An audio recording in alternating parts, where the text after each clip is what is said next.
बिस्मिल्लाहिर्रहमानिर्रहीम। बलोच कबाइल के रस्म रवाज और आदात व खसाइल का मताला अंग्रेज सिविल सर्विस के अफसरान का मामूल था।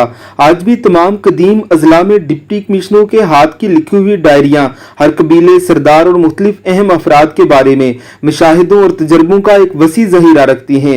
ये मुजल्लद रजिस्टर्ड, जिन्हें दफ्तरी ज़बान में पर्सोनिफाइज कहा जाता है, इन खुफिया दस्तावेजात में से होता है जिसे जाने वाला आने वाले डिप्टी कमिश्नर के हवाले करता है। अंग्रेजों के लिखे हुए गेजेटर किसी भी जिले के बारे में मालूमात का एक ऐसा ज़हीरा है जिनका कोई नेमल बदल नहीं। किसी भी मोरख ने मुख्तलिफ अजला के बारे में आज तक इस कदर जामे किताब तहरीर नहीं की। बलूचिस्तान के बलोच और पश्तून कबाइल की वो खसूसियात और खामियां जो इंतज़ामिया के काम आ सकती हैं, इनके बारे में हाथ से लिखे हुए रजिस्टर्ड और ताजे बरतानिया से की गई खत्तो किताबत आज भी इतनी ही मुफीद है जितनी कल थी।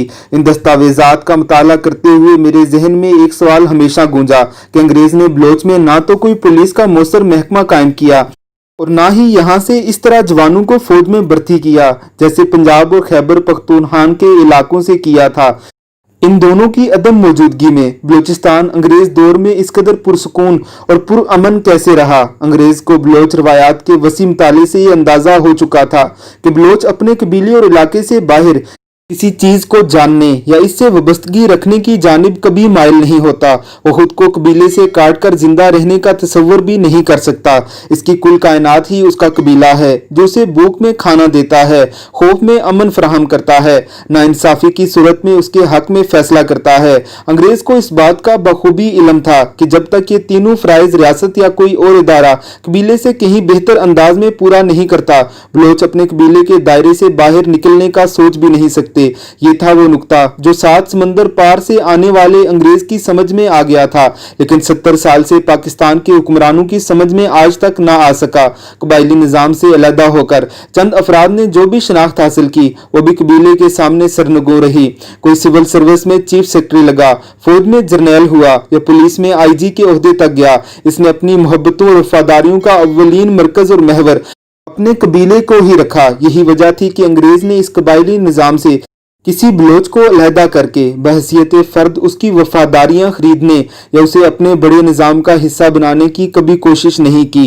अंग्रेज ने कबायली निज़ाम के ढांचे का मुकम्मल एहतराम करते हुए सरदारों को अपने साथ मिलाया, एक ऐसी लीवेज फोर्स मुरतब की जो यूं तो सरदारों की सिफारिश पर बनती थी लेकिन उसका इंतजामी इख्तियार डिप्टी कमिश्नर के पास होता।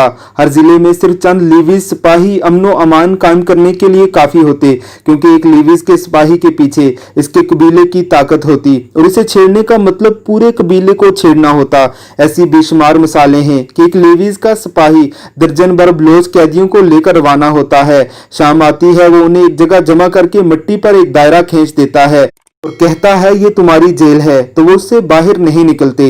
इस कंट्रोल की वजह यह थी कि लीविज के सिपाही की अथॉरिटी को चैलेंज करना दरअसल इसके कबीले से दुश्मनी लेना था। कबीला आज भी बलोच की पहचान है क्योंकि इसके तमाम तर मफादात इससे वाबस्ता हैं।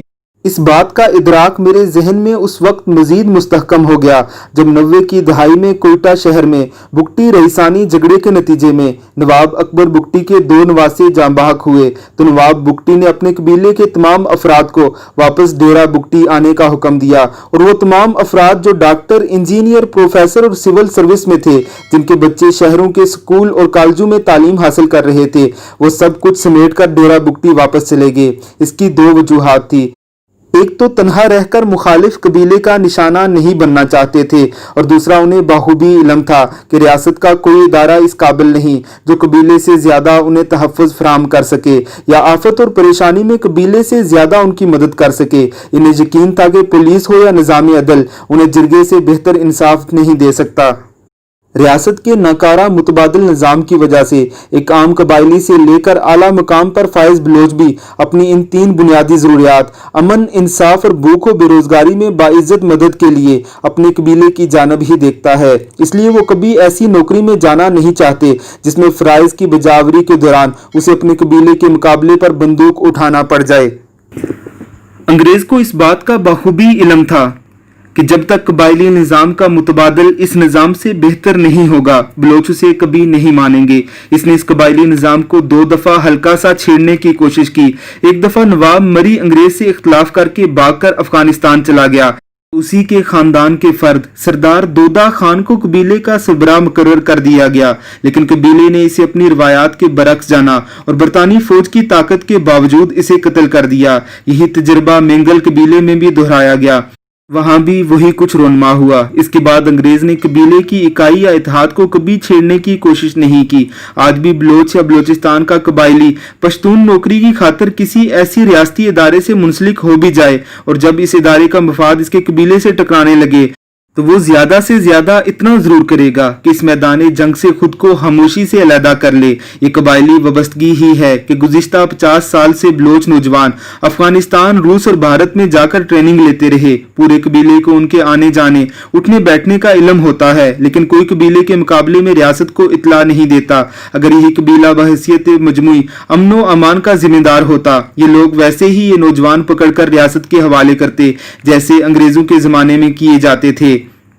हमने इस कबायली निज़ाम को 2 तरीकों से तोड़ने की कोशिश की। एक, उन पर पुलिस और एफसी की बैरूनी ताकत मुसल्लत करके।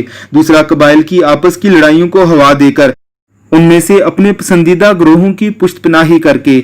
हम दोनों मामलात में बुरी तरह नाकाम रहे। बलोच तारीख शाहिद है, जिस किसी ने भी रियासती मुदाखलत या लालच की वजह से या फिर अपनी सोच के जेर असर अपने कबीले को छोड़कर अलहदगी से रियासत से अपने मामलात तय करने की कोशिश की, मरात ली, अव्वल तो वो मारा गया, दोमी से सारी जिंदगी रियासत की मुसल्ला मदद की जरूरत रही और सोम इसका कबीले में असर रसूख और इज्जत बिल्कुल खत्म हो गई।